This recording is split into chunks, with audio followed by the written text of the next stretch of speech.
Cagayan City Representative Rufus Rodriguez has filed a resolution seeking the suspension of Cebu Pacific's legislative franchise. This is for what the lawmaker said is the airline's lousy and unreliable service. Nagkaroon ng lack of equipment that would sustain the schedules that were planned. Ngayon, ang effect nito was for the airlines to cancel the flights. We told the airlines, wala tayong choice but for you to reduce your flights and to restructure your schedules. It is a topic that will not just go away. Flight glitches at the NAIA International Airport.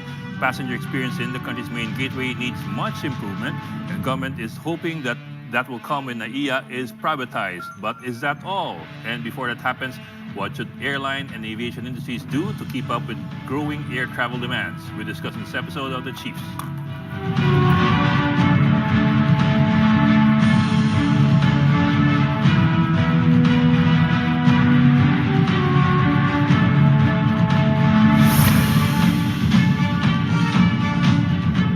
Welcome to the Chiefs. I'm Edwin Gao. With me in the studio tonight, Robbie Lampay of One News. Bok, tayong dalawa lang ngayon. Magandang gabi. Magandang gabi. Anong malaking story natin ngayon? Wala. Alam mo naman pinag-uusapan. Maganda yung topic natin ngayon. Kasi ilang ilang araw na pinag-uusapan natin itong bagong tourism slogan ng Pilipinas. Love the Philippines. And sa totoo lang, when we started talking about Love the Philippines, and even people have been trying to keep an open mind about it. That's the most one way of putting it. Pero this topic keeps coming up, di ba? How can you love the Philippines if the airport won't love you back? Tsaka, di ba, first and last impression, as we always say, is always the airport. And yet, that's always not just the first and last, but it's always at the center of conversations, whether it's Filipinos and also some of our friends from abroad. First impression and lasting impression. Well, hopefully not lasting, hopefully last, but that's the kind of thing that we want to qualify. And in any case, on its own, even without talking about tourism, even just talking about business travel, visiting your homes and so on, this is parang napakalaking, I don't know what the data shows and what the numbers say. But for a time, parang na-normalize na natin na, hindi, ganyan yung airport natin. Ganyan talaga buhay. Ganyan talaga. Resignation ba? Resignation? But it's, I don't know. But my impression is people get the sense that it's gotten worse. Diba? One, the persistence of it is ironic because ilang administrasyon na nagpa-promise na aayusin natin yan. The technology is there. We have seen the investments in technology, and yet, ito pa rin, pinag-uusapan pa rin natin. Do you love it? And something as simple as kuryente. Oo. Di ba? Oo. Tapos, you think lightning does not strike twice, pero nakakailang. The Philippines has proven many things in the past. Many things. Anyway, next we talk about the Philippine airline and the aviation industries with our guests this evening. The Chiefs will be right back.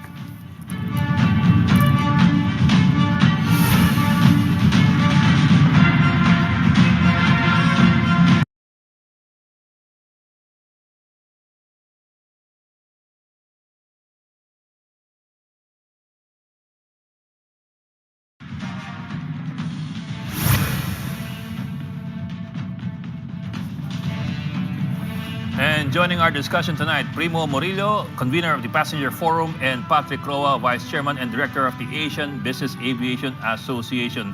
Gentlemen, good evening and welcome to the Chiefs. Good evening, sir. Good evening sa lahat po ng mga nanonood. Good evening, PRIMO. Good evening. Good evening.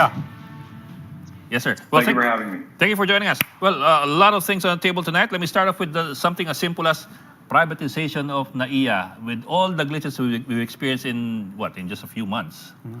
Really embarrassing glitches. Something as simple as power supply.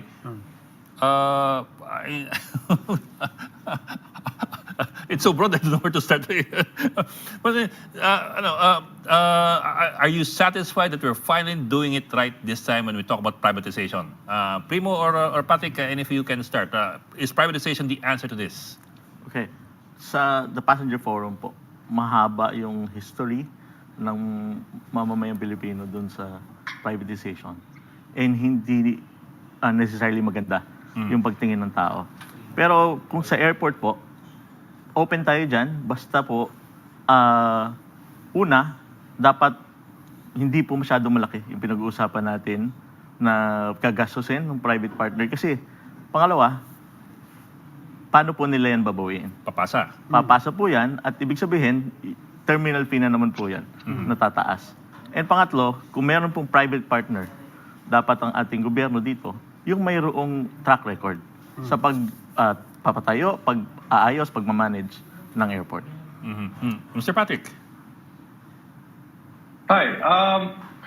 I guess that has to be the way forward at this point. Recent discussions sa iba nating counterparts in government have actually said that they have been very challenged in improving and modernizing NAIA. As I said previously, we're a victim of our own politics, no? Because we created Terminal 3, and after that, the controversy surrounded that has stopped us from pushing further with the modernization program. There has been very good proposals to upgrade NAIA, increase the capacity, hopefully to put train system around it. SMC was able to put a skyway around it. That was already a good start. However, it's always a stop and go. This has always been the challenge. We do have the land. We don't have the area to add another runway. So that will only buy us time until a better, a bigger airport can be developed. We have Clark on the interim, but we really, really need a rail system that would connect both airports, not another remote train station, like all the other airports around the ASEAN region. We should learn from that, no? Looking at what is the industry standard. But as it is right now, tama po na paano nila babawiin dyan. Perhaps the government can subsidize that a bit. It's a bitter pill to swallow, as we really, literally, we sat on our hands for well over almost 2 decades before doing anything about it. It really has caught up with us. We will get into the technicals and the devil in the details, both on how we got to this situation as well as what hopefully or might be facing us in the future. But I also wanted to start off just by, let's just take stock of the present immediately, both from the perspective of business and also the commuting, from the commuting public. Kanina nga pinag-usapan natin, kakaumpisa lang ng discussion, love the Philippines. And we will start off with this. This is the first and last, possibly lasting impression of people visiting our country. And it's also something that's persistent in our own households, in our own lives. Yeah? We talk about the power outages and so on, but at bottom, what does the current situation symbolize to you, your constituents, and what does it represent, not just for the airports, but for our country right now? Alam niyo po, mula pa noong 2021, nung Duterte administration pa, gusto namin ipahabol na ayusin, i-rehabilitate yung NAIA, pero hindi nagawa ng past administration. At ang dahilan namin talaga, yung experience ng publiko, no? And yung fact na ito ay yung international gateway natin. Yung NAIA po, nabanggit nyo rin kanina sa simula, walang ibang pupuntahan. Hindi naman diretso sa Mayon, hindi naman diretso sa Banawe Rice Terraces yung ating mga kababayan. Ang ating mga bisita na foreigner, no? Ang pupuntahan nilang una, NAIA. Ano ang unang impression? Worst airport in the world for a long time, no? Ngayon, medyo may ibang mga nag-worst airport, pero kasama pa rin tayo. Kailangang i-rehabilitate. Kasi ito yung gateway, ito yung unang papakita natin sa mga turista. At even yung mga kapwa natin Pilipino, isa tayo sa may pinakamaraming OFW sa buong mundo. Ramdam na ramdam ng mga kababayan mismo natin. Sa sarili nating bansa, ang pangit ng airport. Sa ibang bansang pinupuntahan nila, ang ganda-ganda ng airport. And in fact, may mga bansa, yung mismong airport is an attraction. Hindi po ba? So, sa amin, dapat itong rehabilitate. Kung kailangan ng private partner, pasok yan. At kasama din po dapat yung pag-ensure na yung mga airlines ay mayroong mataas na pagtingin doon sa karapatan ng mga pasahero. I think that's a good point. Even sa mga bagong bayani natin, tagal-tagal natin sinasabing bagong bayani, mga OFW, they certainly don't feel the love every time dadaan sa airport. But Mr. Ro, I wanted to ask you, what does this represent to us? And I'll allude to something that you said. It represents not just our facilities, it also represents our ability or inability to get things done. It also represents the state of politics and how things and the state of business in this country. But for your further thoughts on this. I couldn't agree more to Sir Primo and what he said. Airports are really our gateways. That's the first impression when you land in the Philippines, whether you're a first-time visitor or you're a returning resident to this country. Unfortunately, we kind of failed our constituency and we failed our nation on that part, that we haven't really done the improvements for so many reasons. We do have the ability to do it. How we're going to do it, we have to push, no? There is the property in the NAIA Filipino that we could put an interim modular terminal building. And after that, you can then shut down and rehabilitate probably Terminal 2. Then after that, you can then activate that. Then you can even demolish and totally rehabilitate NAIA Terminal 1, increasing its capacity. So there is room for that. We rank number 11 out of 16 airports in the ASEAN. It's really surprising that how fast they were able to build a passenger terminal building in Clark. I've been there just like 2 weeks ago. It's really, really impressive. So we do have the ability to do it, but we need the political willpower, as there are so many powerful interests that would maneuver to push forward their own plans and agendas. And that has always been the challenge in rehabilitating and upgrading the NAIA, including putting forward the vision of having a new, bigger airport to serve our country. Well, Sir Patrick, you mentioned NAIA. What lessons should we be getting from NAIA, from Clark, that we should be applying to NAIA if ever it comes to rehabilitating it? Basically, you need the capacity to expand in terms of passenger terminal buildings, a proper separation of the runways, that you can actually add runways. For Incheon, for example, for the longest time they were operating 2 runways, same with Hong Kong. And then they added, Hong Kong added a 3rd runway, Incheon added a 4th runway. So you have the capacity to grow. And we have all the economists and statisticians to actually show us and be able to project that. We really have to put the science in here and design something that is long-term, that is modular, and it is expandable. But as a nation, we really need to have a national airspace plan. And we really have to go back and re-examine the CAAP and how the DOTR works with them. Even they are pushing for a restructuring of the CAAP, that they want to separate and create the Philippine Airports Authority, and maybe even create another authority that's focused only on the air traffic control systems. The CAAP maintains and subsidizes over 80 airports in the country. Some do not have the traffic and the traffic volume and capacity for them to be sustainable, and they are being subsidized at a loss.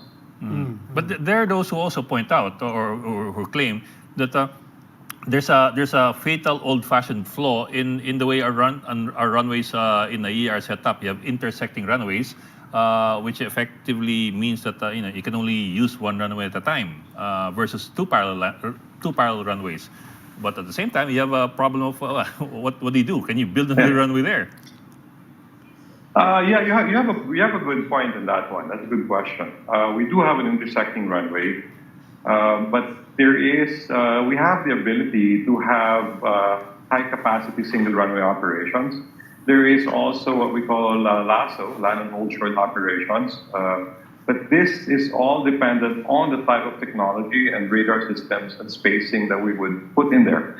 As a pilot, we really need to see air traffic control to decrease the spacing between traffic from probably 7 miles to 5 miles or even less. And this requires very good radar systems. Our air traffic controllers, I have no doubt, are very, very skilled. And also implementation of very strict speed control, meaning leading traffic, leading aircraft can't just slow down, because that's also a bad habit of some pilots, that if they're number one, they would actually just slow down to their minimum speed. And that would like jam up all the traffic behind you. Same way if you're driving on a tollway or highway, and a car in front of you is just running at 50, and the minimum speed is between, let's say, 70 to 100 kilometers per hour. So those things, those are the minor technical stuff that you can do. But there are successful single runway operations around the world. Gatwick is one. There's Xiamen in China. They have several high-speed exits. They have very, very specific rules. And they also have very specific runway occupancy time for departure and arrivals. That has to be followed. Otherwise, you will be severely penalized by the authorities operating that airport. Since we're talking about privatization, I wanted to ask also and frame this in the context of options on the one hand for our people, and also even competition. We talk about Clark, I completely agree. I haven't been there in a number of years, certainly not until before the pandemic. I've also seen Cebu, really fantastic gateway as well. Lots of lessons to be picked up there as well. But I don't know if they necessarily replaced NAIA.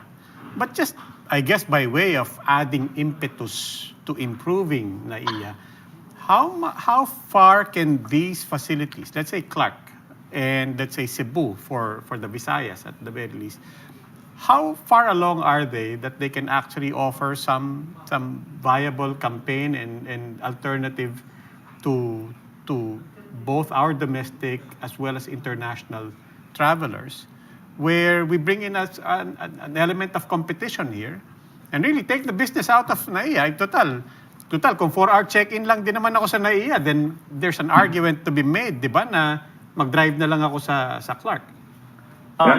Yung Clark po, maganda, maayos, pero maliit sa ngayon, maliit yung capacity. Yung Cebu po maganda talaga. Pero ang seserbisyuhan niyang area is more of the Visayas Mindanao side. Sa tingin po namin, malaki pa rin yung pagtingin ng tao. Yung sinasabi ko noong nakaraan, 2021, nagpa-survey po kami. Malaki pa rin porsyento ng tao, more than 90%, gusto NAIA. Ayusin lang yung NAIA.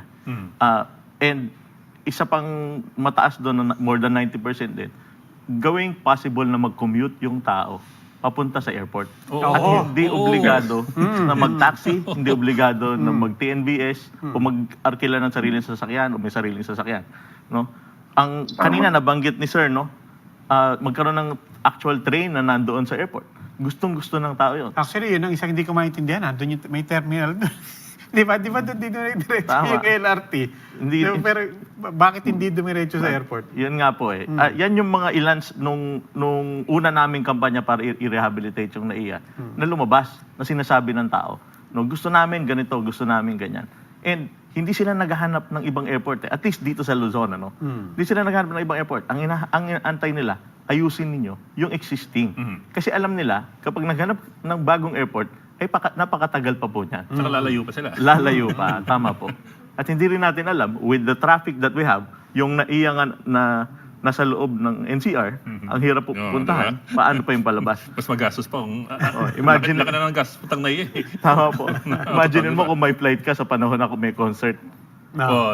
Yari ka na.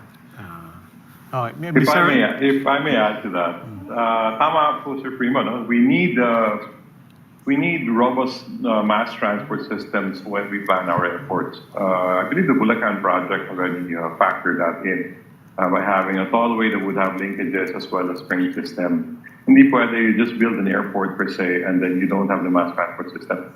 Clark will definitely help Manila, but we need to get the train system expedited. At kailangan po, it's really airport to airport. And then it would stop at just probably 3 or 4 stops on very critical areas. Maybe Quezon City, somewhere in Makati for the Central Business District, and then diretso na po sa terminal. We could see that relationship between Haneda and Narita in Japan.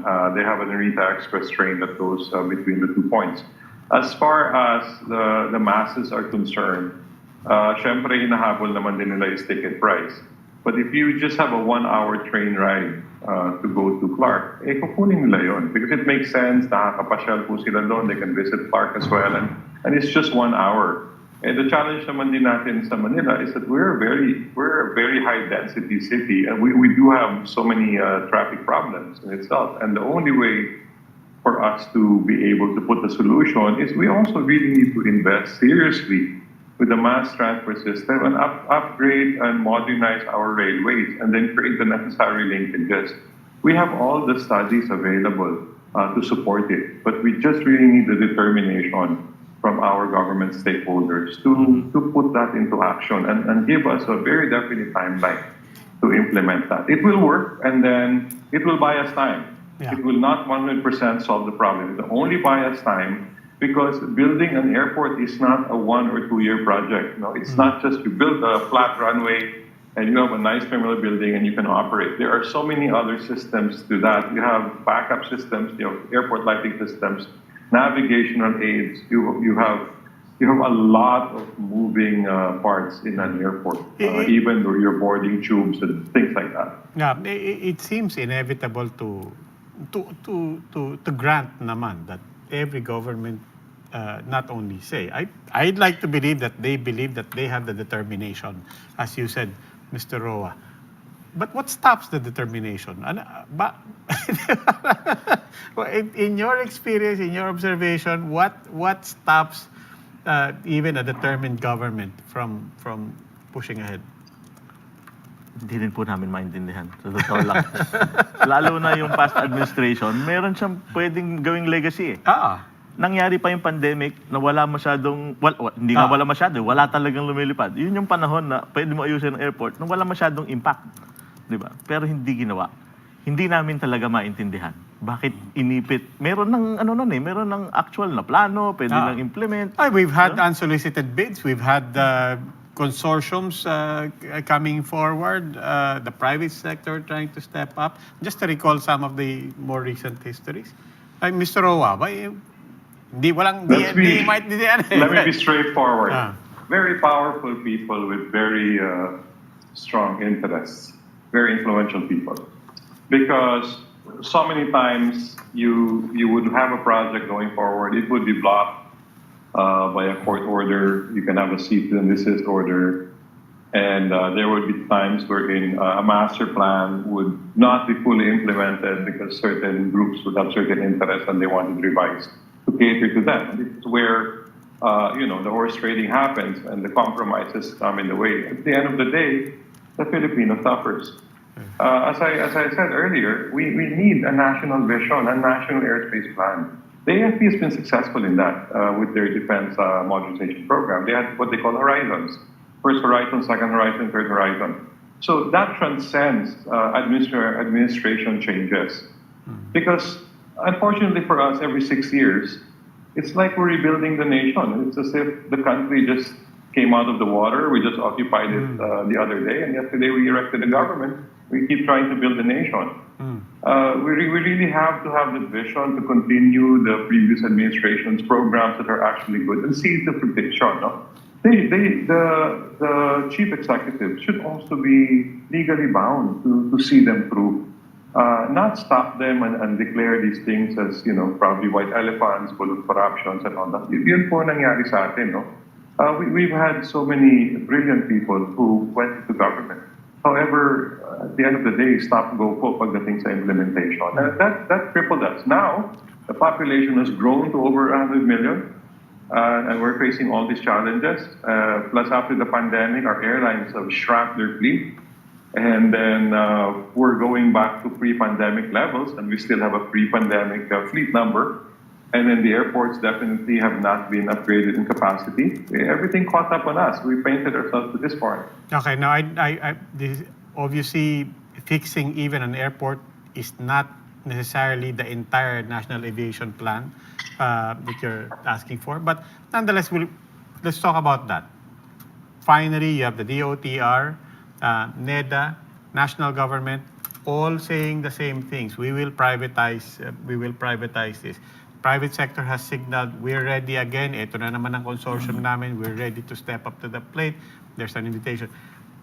Do you have a sense that there's something different about this particular chapter?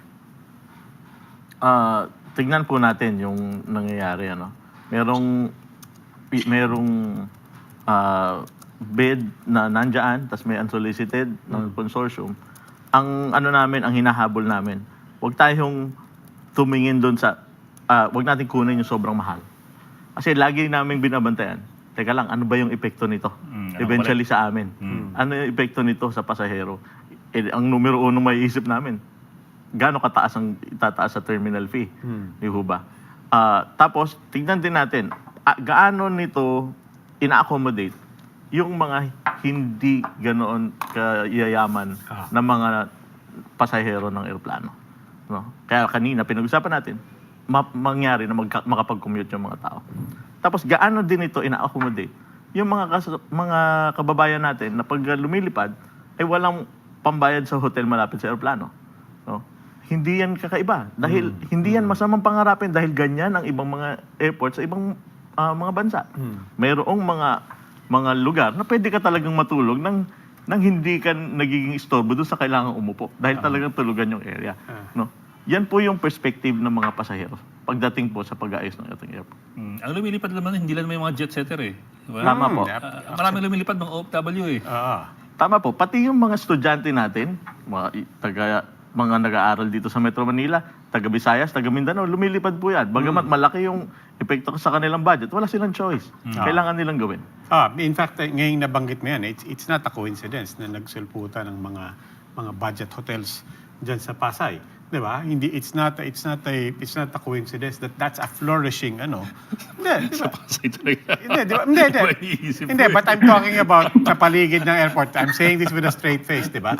It's not a coincidence, di ba? And in a way, that's a convenience, it's a service, but at the same time, I'm thinking that could also just basically be a symptom na kasi wala silang choice. You can't just check in for 4 hours. Sometimes maninigurado ka, kailangan mo ng 2 araw, di ba? Just to be near the airport. Tama po. Yun nga yung nangyayari. At anong epekto nito sa mga tao? Mas malaki pa yung budget nila para lumipad, para umuwi sa kanilang probinsya. Hindi po ba? So, mahalaga na tignan natin, pagka inayos natin ng airport, alin dito yung para sa tao. Hindi yung simpleng pagpapaganda lamang. Pero gusto natin gumanda. Pero ano yung functional parts? Okay, we will just take a quick break. Patrick, you just need to take a quick break. We will come back to you right after this short breather. The Chiefs will be right back. Thank you.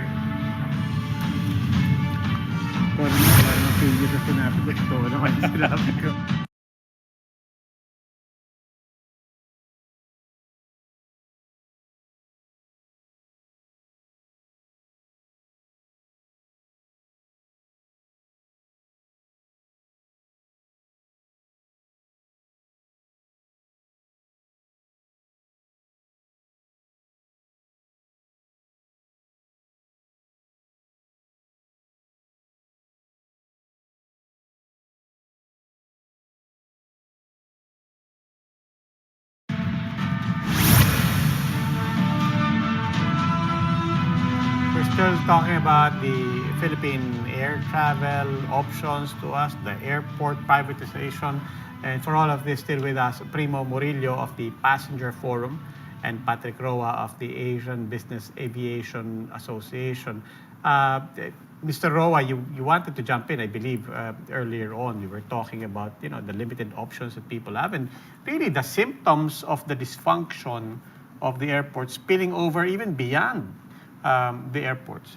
People being forced to book extra nights. OFWs with very precious time with their families forced to waste 1 or 2 days of those times to be with their families. I believe you wanted to jump in with some thoughts. Yeah, I just wanted to add to what Mr. Murillo said that, we have a large volume of OFWs. We also do have a sector or segment of unique requirements on how we handle them.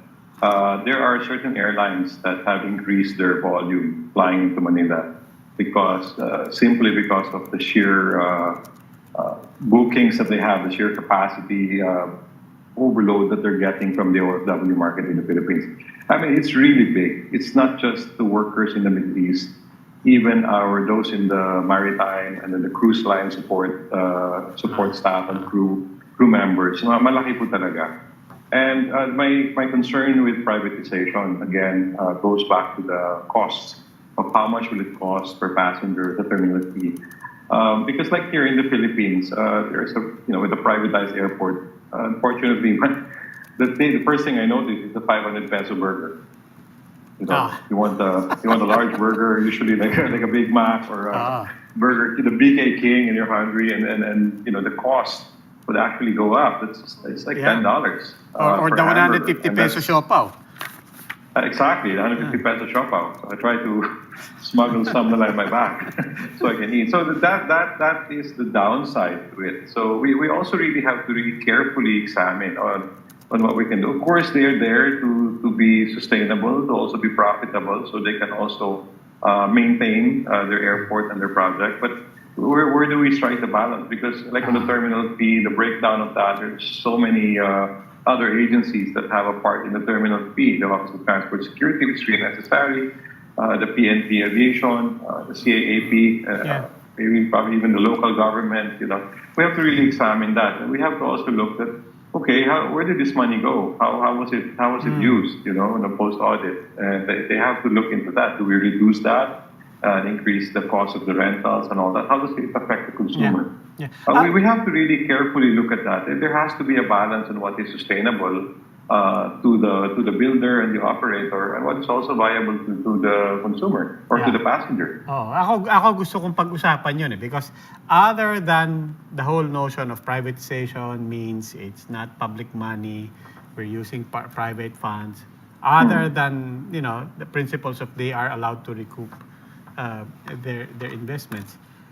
What else needs to change in not just in paying for it, but what else should this represent in terms of changing? Because we talk about airports at every turn and every stage. For me, one of the things it represents is just cartels and monopolies. The transport in and out of the airport is monopolized by certain franchises na sila lang ang pwedeng magpapasok ng taxi doon. Yung siopaw stand is a monopoly on the siopaw. The coffee stand is a monopoly on yung lugaw. Ako lang ang may lugaw sa buong It's a network of monopolies, di ba? I mean, what else should this represent other than the question of who pays for this?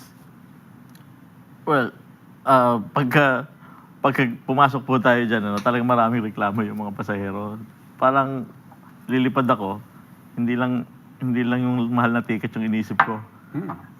Iniisip ko kung saan ako magstay, may bayad ba? Iniisip ko, ano yung kakainin ko sa airport? Dodoblehin ko yung budget ko bigla. Diba? Kailangan natin tignan kung paano, kaya very, very cost conscious kami doon sa pinag-uusapang bids. Kailangan natin tignan na pagka sobrang taas, either nga terminal fee, kanina pa natin pinag-usapan, o yung concessionaires mo, yung mga tenants mo dyan, sobrang mahal lang binabayaran para makuha nila yung pambayad sa'yo. At saka kampante. Pasensya na, may init ulo ko Pero kampante, wala man lang maayos na karatula. Isusulat na lang sa papel, nakalagay doon. Tapos pagka bibili ka, they didn't even bother to train their staff. They didn't even bother to have a proper sign kasi captive market Captive market Oo, in fact, yung mga silog-silog nga doon, mga instant na Malamig. Tama, totoo. Minsan, may mga airport tayo, yung tuna silog, direct from the can. Pero 300. Itong tanong ng lahat ng airport, bakit ganun? I mean, you would expect mahal yung mga yan, mga lugaw at siopaw, mahal yan, dahil may kapalit yan na parang ginhawa siguro dapat doon sa pasilidad. Dahil nagbabayad yung concessionaire para maganda yung pasilidad. Pero hindi So the question goes to both of you. Doon nga, minsan, kasi parang natin ba't ang mahal? hindi naman talaga to only in the Philippines. No? Kumbaga sa ibang airport, sa ibang parte ng mundo, may courting markup din talaga.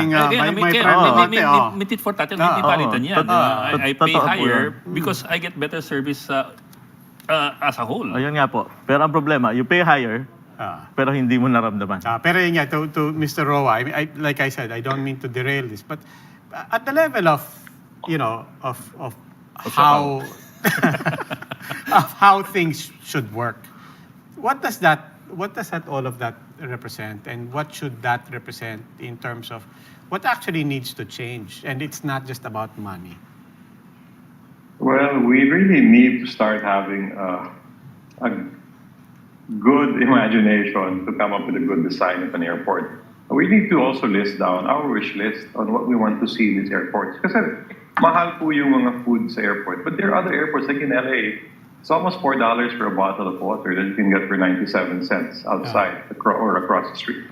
So that symptom is not unique to us. But syempre for the average Filipino, based on what you're earning, masakit po sa bulsa yan. And many in the airline industry would also say, well, there's a meal on board the aircraft sa ticket na binili mo, even if you get an economy meal. Although there are some budget airlines that you have to also purchase yung food, and then hindi sila makadala ng pagkain past the final security check. Bawal po yung tubig, bawal po yung mga certain, canned products or certain bottled pagkain na hindi nila madala past that. So that will then force them to have to reach into their pockets and pay these very expensive meals. Kumbaga, pantawid gutom, lalo na po pag mayroong mga delays. So we have to take all of that into account. I mean, we have enough institutional memory to come up with that wish list and to really carefully outline how we want to design the passenger experience.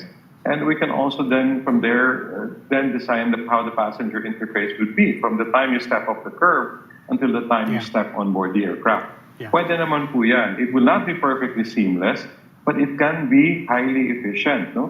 And even for the mass transport systems na minention, it's not only the trains. We have the taxis, and there are so many complaints with the taxis po. Nawala na po yung Uber dito sa atin sa Philippines. And then Grab, sometimes you can get in the airport, sometimes hindi. The airport now is also suffering from a lack of parking space. We do have vacant areas in front of all these terminals, but we have not erected those modular steel na parking buildings. Diba? Pwede naman pong gawin yon. And that can definitely help ease up the traffic outside. So if you can see, all of these are kind of connected. Kasi syempre, yung iba nating kasama sa probinsya, masaya na bumalik yung mahal sa buhay nila, ando naman po yung salubong na isa o dalawang jeep. Diba? Kasama yung aso.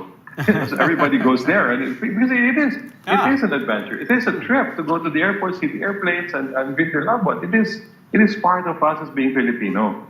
We have to understand that culturally, ganun po tayo. So considering that, let's integrate that into the design. How do we make this a good experience for everyone? Kaya po natin yan. We just really have to sit down and put it all down. Kailangan po nandun po the designers, the builders, they have to have their hearts in the right place when they're going to go about this plan for a new airport or a new terminal for the time being. Let's go to something na mainit na pinag-uusapan ngayon ng mga kababayan natin, lalo na sa Kongreso.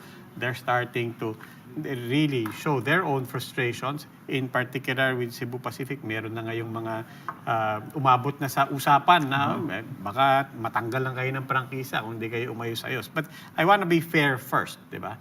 Yung lahat ng hinaharap ng Cebu Pacific, and for that matter, Philippine Airlines, other airlines na nagkaka-aberya, dati nadi-delay, eventually maraming nakakancel, pagkatapos ngayon maraming nababump off. Yung sitwasyon sa mga airlines natin, ano ba talaga punot dulo niyan? May tinuturo silang problema doon sa mga parts and kung ano man, parang Pratt and Whitney Global logistics problem. Pero ang totoo, yung reklamo ng pasahero hindi lang tungkol sa flight cancellation. At hindi lahat ng flight cancellations ay tungkol doon sa engine nila, no? Hindi mo pwedeng ituro sa global problem yung hindi mo binigay yung amenities o yung compensation agad. Hindi mo pwedeng ituro yung nag-malfunction yung website mo. Chine-check niya lang kung magkano pag nag-rebooking siya, na-rebook siya bigla. Hindi niya na ngayon mabalikan yung original niya. Hindi mo pwedeng sabihin na yun ang tuturo natin dahil hindi natin naasikaso yung mga tao no, na nagkakaproblema. Hindi proactive yung orientation ng ating mga staff para sa customer service.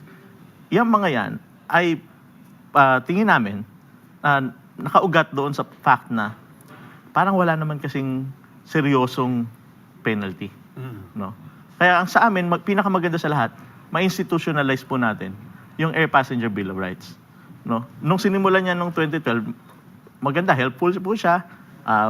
Mayroong mga section ng ating mga air passengers na okay, nag-assert. Pero dumating na po yung point na yung mga nag-assert lang yung nakakakuha. Minsan nga, hindi pa. No? Dahil sa orientation ng mga empleyado. Na hindi namin tinuturo sa empleyado basta-basta. Yung kumpanya mismo.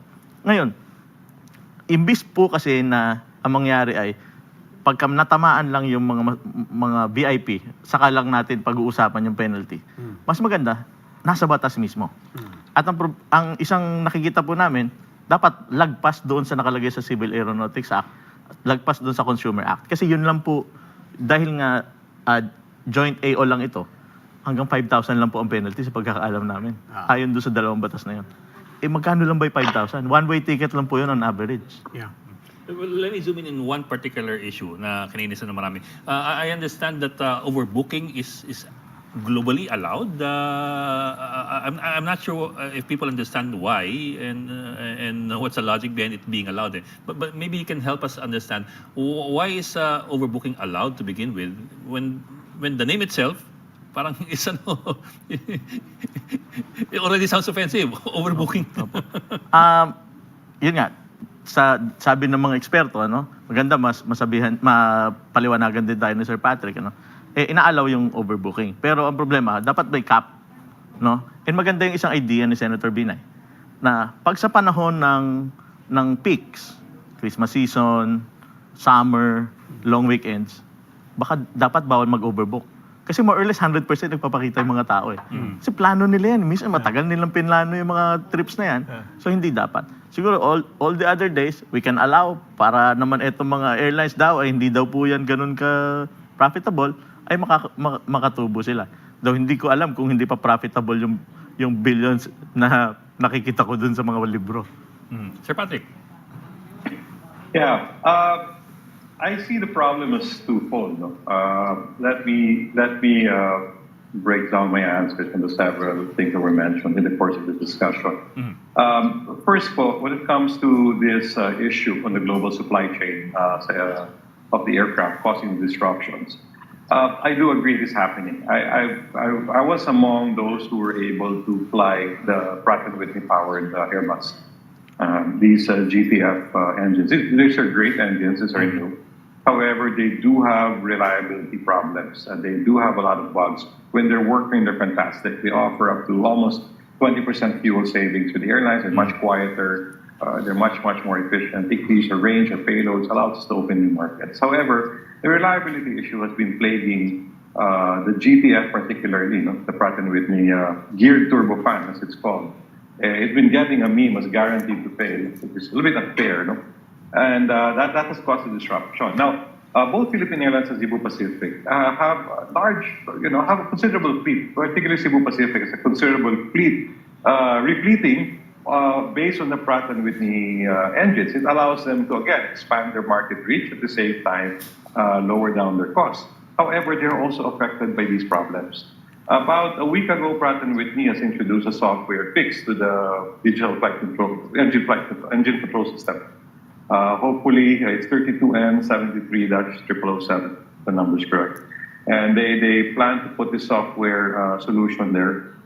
Hopefully, it would fix it because they have been pulling these engines out. And these engines are still under warranty for Pratt & Whitney. Now, if Cebu Pacific will not pull the engine out and claim the warranty, then they'll be spending $10 million or more per engine for the replacement.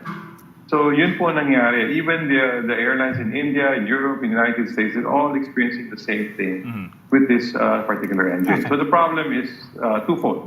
So on the part of the airline, all airlines do have crisis management programs. They really have they have invested divisions into that with specialists for all kinds of disruptions, from the extreme case of of an absolute plane crash with all on board who perished, down to all these disruptions caused by delays or cancellations or failures in the outstation. So the problem is twofold. You have one on the technical operational side on the aircraft itself, having these reliability issues, these engine issues, and then on the other side, on the front side, facing the customer, is also how they would handle this. So it really depends on what their policies are and what the conditions of carriage are na nakasulat po, the fine print when you purchase a ticket. Kasi when you purchase a ticket, you agree to the conditions of the carriage. The little print is actually put in there, and that's approved by the CAB, and so on and so forth. So yun po mga ka-Apex sa'yo, ano yung compensation mo, ano po ang mangyari, nandun po lahat ng detalye. Okay. But, I'm sorry, please go ahead. Okay, Mr. Sorry, I just wanted to jump in kasi maubusan tayo ng oras. Dami pang tanong, unfortunately. But I just wanted to jump in. I understand, on the one hand, the handling of the crisis is one thing. What led to the crisis is another thing. And I don't think anybody's denying that the logistics, the global logistics matter is real. But given that it was real, how much of the resulting crisis was attributable to that, to the logistics reality, but also given the principles of projection and management on the side of the companies, how much of this was also self-inflicted and self-aggravated? In other words, how much of this came from the logistics company and the supplier saying na, oy, we're projecting this. As the world opens up, we're projecting that there's going to be a crunch on maintenance of these engines, and manage your expectations, manage your business, manage your engineering, and manage the expectations. Because people remember that as the world was opening up, this was the time that the airlines were also saying, oh, pag prepaid ticket ka na, bumili ka na ng isang booklet ng ticket kung gusto mo. And so how much of this was also self-inflicted? A lot. Because during the pandemic, many of these aircraft were put into storage. And one of our findings was that not all of the aircraft were properly stored. Not all of the aircraft followed the proper storage procedure. So when they were pulled to what we call RTS, return to service, a lot of problems actually also cropped up. So that again is a technical issue, because let's also consider during the pandemic, the sheer volume of aircraft that were parked was unlike anything we've seen before. Ang dami po talagang kung saan dinala. They were brought to Alice Springs, Victorville, Tucson, Arizona. Yung Clark na puno po agad. So kung saan po pwede malagyan ng aeroplano. And there are storage procedures. There are weekly or monthly check procedures in this aircraft. They have large sacks of desiccants that they would actually even put in the engines. Nagkaubusan po yan during the pandemic. And jet engines are very sophisticated, very precise machines. No, yung mga clearances po ng mga blades niyan sa shroud is like sobrang liit po, less than a millimeter, and those things turn at about 33,000 RPM, if you can imagine. So these is not a joke.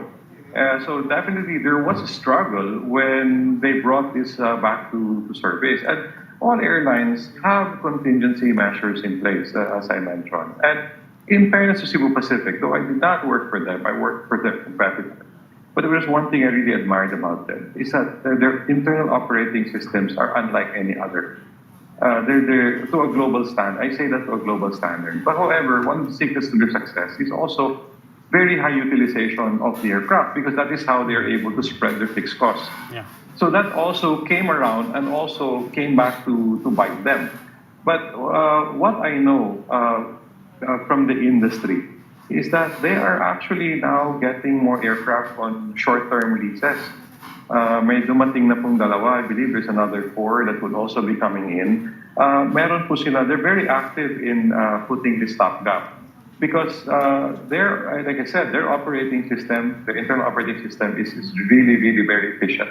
And they can have these projections and all that. And sourcing an aircraft right now, post-pandemic, with the sudden surge in demand for air travel globally, is also very challenging because ang mahal po ng lease rates ngayon. If you can find an airplane that's available to your specifications, that will conform to your approved of specs. Kung makahanap po kayo, nag-aagawan po, and it is a seller's market or a lessor's market right now. Sir So Patrick, that is the challenge. yes, sir. But moving forward, it sounds like a medium to long-term problem if you're talking about aircraft engines. It's not like may problema lang sa air conditioning o dun sa plane seats. You're talking about the engines, which of course keeps the plane in the air. So moving forward, what do we see in the next year or two? I suppose it's going to take Pratt & Whitney a long time to either re-engineer the engines or to put in a fix. You mentioned a while ago, parang they're putting in a software update. How would that fix the problem of spare parts? Well, it will definitely lessen the demand for replacement spare parts because by being able to solve what is causing these problems on the engine. In fairness to the Pratt & Whitney engines, this problem is not about having what we call in-flight shutdown rates. No? The in-flight shutdown rates are not really that high. Usually, what happens is that during the cruise or when the aircraft is descending, the pilots would actually see an indication that's a bit on the non-normal side. It does not endanger or threaten the aircraft that needs to be shut down or there's a fire warning. Wala naman kung ganon. You would have unusually high engine vibration levels. You don't feel it, but you would see an indication in the cockpit. Medyo iba po kasi how jet engines work. As soon as they shut down, definitely they will write it up, and then automatically the aircraft will release an automatic printout saying, check this, do we have a problem? That's part of the self-diagnostics of every landing. And then that's where the problem begins, because when the technician goes there and downloads or does an inspection, it becomes out of tolerance and naging no-go. So the flight gets canceled. And in a lot of instances, the engine needs to be replaced. So because it is out of the tolerance, to continue that would be unsafe and it would technically be illegal. So yun po ang naging problema. So they've identified so many aspects to that, and one of the things they're doing now is modifying the engine digital engine control system by putting new software. So perhaps they've seen something. Hopefully, in the next couple of months, we will be able to see if there would be an improvement and the solution is effective. No? Count on Pratt & Whitney. Pratt & Whitney is a very old company. They're very, very experienced. But this is very new and very cutting-edge technology that they put there. And like anything we've seen in aviation, in due time, we will really benefit from this, and efficiencies will definitely kick in. We just have to give it a little time. Okay, well, we have time for just one more question to both of you. You mentioned maybe in the next couple of months we start to see some improvement here, but this is on the part of the airlines. Diba? This is on the part of the service. Let's take this plane down, as it were, and let's land at the airport again.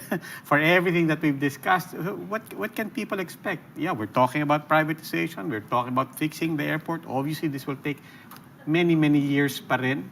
But at least projecting it in over the next year, what's the best case scenario that our people can expect, you think?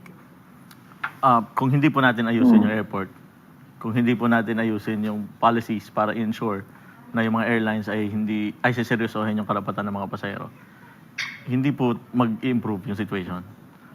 Pagkatapos po ng pandemic, merong revenge travel ang mga tao. Sabik yung mga taong umalis, sabik na makipagkita ulit. So hindi po bababa yung rate ng travel ng mga tao. Kailangan mag-keep up ng gobyerno. Kailangan mag-keep up ng private sector. Mr. Roa? Hopefully, if the privatization pushes through, sana by the end of 2024, meron na tayo makita na at least pa lang a modular terminal building, no? Yung fast builds na building na may lagay po nila. And hopefully it would ease up the strain of our passengers, no? Our fellow Filipinos and our passengers. Kasi, if we don't do anything about this, I would just like to continue or add to what Mr. Morillo said.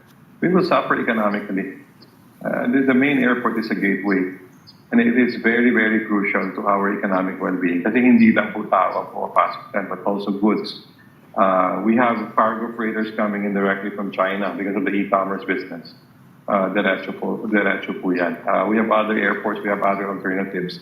But now is the time to really move. Now is the time to harness available resources and to be able to implement them efficiently and effectively with really measurable results. Kailangan na po talaga. We've reached that point already. Okay, Mr. Roa, Mr. Murillo, maraming salamat po sa inyong dalawa. Thank you, sir. Thank you very much.